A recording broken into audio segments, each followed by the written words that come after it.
उत्तराखंड राज्य में कोविड के बढ़ते प्रकोप के मद्देनजर प्रदेश वासियों के हित में सरकार ने आगामी 11 से 18 मई तक प्रदेश फेज में संपूर्ण राज्य में सख्त कोविड कर्फ्यू लगाने का निर्णय लिया है। कैबिनेट मंत्री व शासकीय प्रवक्ता सुबोध उनियाल ने बताया कि 18 मई सुबह 6 बजे तक कोविड कर्फ्यू लगाने का निर्णय लिया गया है। उन्होंने बताया कि इस अवधि में केवल सुबह 7 से 10 बजे तक आवश्यक वस्तुओं जैसे फल सब्जी, दूध, मीट आदि की दुकानें ही खुल सकेंगी। पूर्व में यह दुकानें 12 बजे तक खुल रही थी। उन्होंने बताया कि इस अवधि में केवल आवश्यक सेवाओं से जुड़े विभाग भी खुले रहेंगे। इसमें भी 50% स्टाफ को ही बुलाया जा सकेगा। प्रेस के कर्मचारियों के लिए उनका आईडी कार्ड ही पास होगा। इंटरस्टेट यात्रियों को 72 घंटे पूर्व की RT-PCR रिपोर्ट लाना अनिवार्य किया गया है। इसके अलावा देहरादून स्मार्ट सिटी के पोर्टल पर अपना पंजीकरण कराना होगा। RT-PCR नेगेटिव रिपोर्ट लाने पर ही उन्हें राज्य में आने की अनुमति दी जाएगी। प्रवासियों को 7 दिन का आइसोलेशन अवधि अपनी अपनी ग्राम सभाओं में बनाए गए स्थान से ही पूरी करनी होगी। जब उनमें लक्षण नहीं होंगे तब उन्हें घर भेजा जाएगा। इसका खर्च स्टेट फाइनेंस कमीशन के ग्रांट SDRF फंड से किया जाएगा। उनियाल ने आगे बताया कि शादी समारोह में केवल 20 लोगों की अनुमति दी गई है। उन्होंने कहा कि हालातों को देखते हुए फिलहाल लोग शादी समारोह को स्थगित करने का निर्णय भी अपने स्तर पर ले सकते हैं। इसी तरह सब यात्रा में भी 20 लोगों को ही अनुमति होगी। इंटरस्टेट मूवमेंट में भी 50% यात्रियों को ले जाने की अनुमति होगी। वैक्सीनेशन के लिए अगर 18 से 45 वर्ष के व्यक्ति घरों के बाहर निकल रहे हैं तो उन्हें अपना पंजीकरण दिखाना होगा। इसी तरह 45 से ऊपर के लोगों को वैक्सीनेशन के लिए जाने की अनुमति होगी। ट्रेन या हवाई जहाज से आने वाले यात्रियों को लोकल ट्रांसपोर्टेशन के लिए टिकट दिखाना होगा। इसके साथ ही 10 मई को 1 बजे तक दुकानों को खोलने की अनुमति दी जाएगी। इसके तत्काल बाद कर्फ्यू लागू होगा। अब केवल 7 से 10 बजे तक आवश्यक वस्तुओं की दुकानें, फल सब्जी, दूध, मीट खुलेंगी। इसके साथ साथ मंडियों में केवल किसान और रिटेलर को ही आने की अनुमति होगी। इसके अलावा किसी और को अनुमति नहीं होगी। राज्य में सभी शिक्षण संस्थान पूरी तरह से बंद रहेंगे। केवल MBBS व BDS नर्सिंग कोर्स के अंतिम वर्ष के लिए क्लास चलाई जा सकती हैं। निकाय निरंतर रूप से बस अड्डे, मंडियों आदि को सैनिटाइज करते रहेंगे। शराब की दुकानें और बार पूरी तरह से बंद रहेंगे। Bank, IT, vendor, gas agency को छूट दी गई है। इसके अलावा drugs clinics, path lab, research lab आदि को भी छूट दी गई है।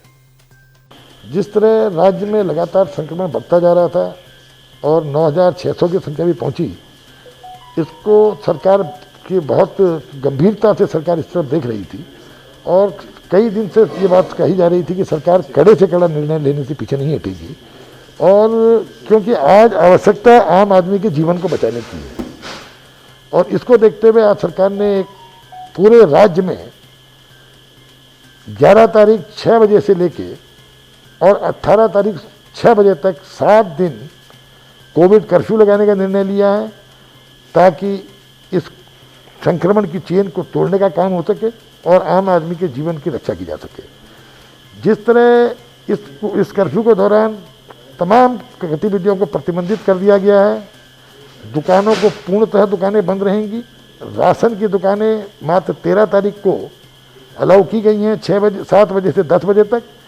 इसके अलावा सब दिन ये बंद रहेगा, लेकिन सब्जियां, फल, मीट, मछली, मुर्गा इसके लिए 7 बजे से 10 बजे तक का टाइम रखा गया है। और कोशिश ये है कि हमारे फल विक्रेता, सब्जी विक्रेता गलियों में जाके या ऑनलाइन ये आपका ये होम डिलीवरी, जिलाधिकारियों को कहा गया है कि ज़्यादा से ज़्यादा प्रयास करके इन चीज़ों की होम डिलीवरी कराई जाए, को ज़्यादा से ज़्यादा अंकुश लगाया जा सके।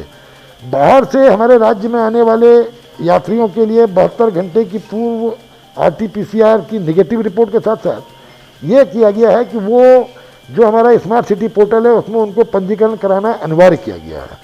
इसके साथ साथ जो हमारे राज्य के मूल निवासी दूसरे प्रदेशों से अपने राज्य में लौटेंगे उनके लिए फिर एक बार ग्राम सभा स्तर पर क्वारंटाइन सेंटर बना करके उनको गांव में कम से कम 7 दिन आइसोलेशन की बात का इसमें प्राविधान किया गया है। 7 दिन में अगर कोई लक्षण नहीं आएंगे तो वो अपने घर जा सकते हैं। अगर लक्षण आने के बाद उनको फिर जो उनका ट्रीटमेंट है वो कराया जाएगा। साथ ही साथ इसके खर्चे के लिए सभी सम्मानित प्रधानगण जो हैं, जो हमारा राज्य का स्टेट फाइनेंस कमीशन से जो पैसा उनको दिया गया है उससे इस खर्चे कर सकते हैं। खर्चा अगर बढ़ गया तो जिलाधिकारी को यह अधिकृत किया गया कि वो SDRF फंड और CRMF फंड से इस खर्चे को करने का काम करें। साथ ही साथ जो राज्य के अंदर बाहर से लोग आ रहे हैं, मैंने आपको बता दी, जो राज्य के अंदर जो इंट्रा स्टेट राज्य के अंदर की जो गतिविधियां हैं उनको इस शर्त के साथ अलाउ किया गया है कि उसमें 50% से ज़्यादा लोग गाड़ी में सवार नहीं हो सकते और उसके साथ साथ कोई ना कोई वाजिब कारण उन पर होना चाहिए आवागमन का। शादियों के लिए हमारा सरकार का जनता से फिर एक बार अनुरोध ये किया कि अगर हो सके तो शादियों को स्थगित कर दें और जब स्थिति सामान्य हो जाए तब शादियाँ करें। अगर कोई शादी करता भी है तो अब अधिकतम संख्या 20 अनुमन्य की गई है। सब यात्रा के लिए भी अधिकतम संख्या 20 अनुमन्य की गई है। शराब की दुकानों से लेके जो बार हैं ये पूर्णतः इस पीरियड में बंद रहेंगे। साथ ही साथ जो आवश्यक चीज़ें हैं, चाहे वो पशुपालन से जुड़ी हों, कृषि से जुड़ी हों, बागवानी से जुड़ी हों, मेडिकल से जुड़ी हों, इन सब को इस प्रतिबंध से बाहर रखा गया है। इसके अलावा 18 से 45 वर्ष के जो लोगों का वैक्सीनेशन किया जा रहा है उसके लिए अनिवार्य किया गया है कि उन्हें अपने पंजीकरण को दिखा करके उनको आवागमन में प्रतिबंध से बाहर किया जाएगा। लेकिन उनको इसके लिए कहीं ना कहीं अपना पंजीकरण दिखाना पड़ेगा कि आप 18 से 45 उम्र के आप आदमी ने वैक्सीनेशन के लिए आपने रजिस्ट्रेशन अपना पंजीकरण कराया है। साथ साथ जो बाकी 45 से ऊपर के लोगों को भी वैक्सीनेशन के लिए प्रतिबंध से मुक्त रखा गया है। तो ये तमाम तरह की चीज़ें केवल इसलिए की गई हैं कि आम आदमी का जीवन सुरक्षित रह सके और कोविड पर ये जो जंग है इसको हम जीत सकें। इसमें सरकार का पूरे प्रदेश की जनता से एक अनुरोध है कि वो इसमें अपना सहयोग करें और स्वयं को सुरक्षित रखने के साथ साथ अपने परिवार को, अपने रिश्तेदारों को, अपने मोहल्ले को, अपने कस्बे को सुरक्षित रखने में योगदान दें ताकि इस लड़ाई को हम जीत सकें। उत्तर प्रदेश और उत्तराखंड की तमाम छोटी बड़ी खबरों के लिए देखते रहिए समाचार उत्तर प्रदेश उत्तराखंड, खबरों की दुनिया। जुड़ने के लिए चैनल को सब्सक्राइब करें और लेटेस्ट न्यूज अपडेट के लिए बेल आइकन दबाएं।